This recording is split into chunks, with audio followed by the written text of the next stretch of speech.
8 backcountry skiers have now been found dead near Lake Tahoe.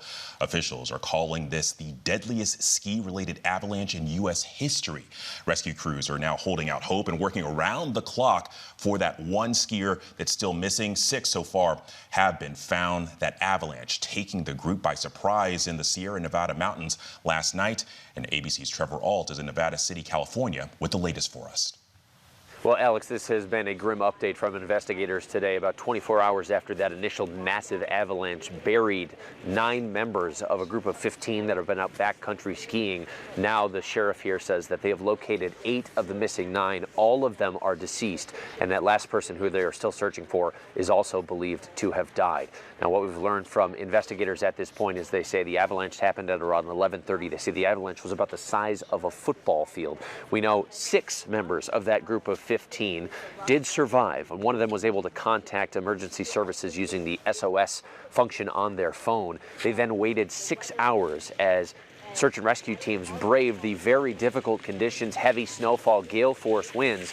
They took a snowcat until they were about 2 hours away, then skied up to those 6 survivors. 2 of them are now in the hospital. They were incapable of walking. That's how bad their injuries were. And we know that in that time frame, that 6-hour period, that the survivors were able to locate 3 members of their ski group.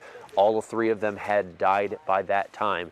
And then, of course, search and rescue teams had located another 5. Now, the search for that last remaining member is ongoing, but there are still ongoing treacherous problems in this search as the winter weather continues here, the heavy snowfall. It's a problem because there is more risk of avalanches as it continues. That poses safety threats for the search and rescue team, but it also poses the chance potentially of another avalanche on top of those deceased skiers who are still there. They've not been able to pull them away from the hillside as well. At this point, the sheriff is urging everyone to please stay home, take tremendous caution as the winter weather continues, but this is no doubt a very grisly and grim update on a tragic case here in Northern California.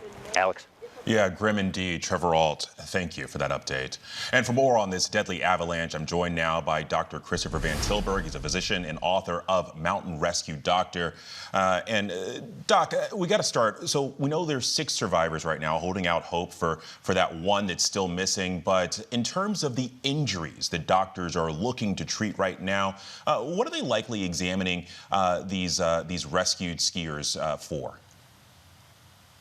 Well, most of the injuries that occur in avalanches are either trauma or asphyxia from suffocation from being buried. So I suspect likely injuries are head and chest and leg injuries from impacting either trees or getting tumbled in the snow. Yeah. Well, and what can you tell us about the conditions these skiers likely faced during that avalanche?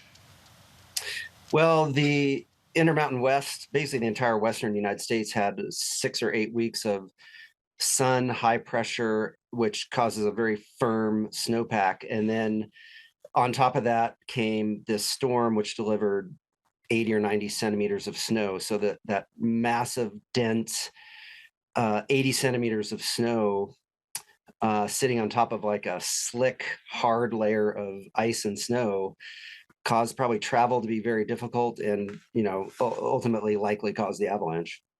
Yeah, I think the other thing that, context here for folks that are just out and about in snow and it's falling down, it feels pretty light, but you're talking about a football field worth of snow that gets really heavy really quick. Yeah, and that's it's dense. It probably has a relatively high water content, so it's dense and it's heavy. And as it avalanches, it compacts into kind of big blocks or chunks. And add on top of that, just the weather, the snowfall, the difficulty seeing, the wind, it all makes it travel very difficult. Yeah, well, and the other thing, we know that rescuers are holding out hope for that one remaining skier that they still haven't located. Obviously, at this point, hypothermia is something that's of concern. But at this hour, is there still hope for that skier to be found alive? Absolutely, there's hope. If you can escape trauma and if you can escape asphyxia, those first several hours, you do have about a 8 or 9% chance of surviving after 2 hours. And we have had live recoveries 24 hours later from people who have a open airway and a little pocket of air around their mouth. And we also had one several years ago, way back in California, that was a 5-day survival buried in a building. So there's absolutely hope. It's diminishing, but there's absolutely hope. Well, we are holding out hope and certainly wishing them well. Dr. Christopher Van Tilburg, thank you so much. Thank you.